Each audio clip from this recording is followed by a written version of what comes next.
Hey folks, Gary here. Happy Friday morning to you. We've been talking about prayer this week and specifically looking at the Lord's Prayer, which is found in Matthew chapter 6. Today we're going to look at verse 13. And this one can be a little bit confusing, but let's just read it. It says, "And lead us not into temptation, but deliver us from evil." Now, does that mean that God tempts us? That God's like, oh, I set a trap for them. Oh, they fell for it. No, God is not like that. That's not God. That's the other guy. That's Satan who does that, who sets traps and tempts. But God tests us. Now, it might sound similar, but it's not. God will provide opportunities in our life where we are tested, where our faith is tested. Are we strong in this area of our faith? But he's got his arms around us during that time. He is there to protect us during those moments. And the testing is simply this. It's so I know whether or not I'm weak in this area or I'm not weak in this area. It's so I can prove my faith in this area to myself. And if I find that, oh man, no, this is too much, well, then I know I need God in that area. But God holds on to me through that. He doesn't let me fall. And so when we read, lead us not into temptation, what Jesus is getting at is, don't let the testing go too long that I end up being tempted. It's Satan who tempts us, not Jesus. And that's where we get the second part, but deliver us from evil, because there are things in our life where we are weak when it comes to temptation.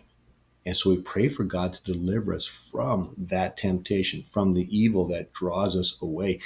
Sometimes it is Satan, sometimes it's ourselves. It's just what's inside of us that we know I shouldn't go down that road. I shouldn't open up that cupboard. I shouldn't click on that window on my computer. I shouldn't do this, or I shouldn't click on that email, whatever it might be. We know we shouldn't, but we get drawn to it. And that's something that's going on inside. There's an issue inside of us that needs to be dealt with. So we say, Lord, will you deliver me from that? Will you help me overcome that? Will you help me block out the influence that the world has on me? And God will do that. Now, sometimes we got to take measures ourselves where we just say, I'm not going to look at that anymore because it's just too much. We join a support group. We join with groups of guys who have gone through the same thing so they can support us in that struggle and we can be stronger together. We take measures, but we pray for God to deliver us from that. And why do we do that? Because we know our life will be so much better if that's not a part of our life. We can fill those voids with God instead. And those things are only counterfeits of what God actually already has for us, which is so much better. So don't worry, God's not tempting you. It's the other guy, but he will test you. But he tests you so you can build muscle.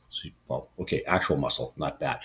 So you can build muscle and you can be strong and you can live a life that's really quite victorious. So have a fantastic Friday. And I just want to put this little plug out there. Make sure you come to church on Sunday. We'll go to your church on Sunday, but you're a Whitewood. Come on out because, man, we're going to have the full meal deal. It's going to be amazing. We got communion, which is always good. We got worship, which is going to be fantastic. But we got baptisms happening. And that's going to be really good. We're going to have we're going to have a fun time with that. That's just going to be so good. And then we have lunch. So it's going to be a great, great weekend. Make sure you don't miss church. So catch you later.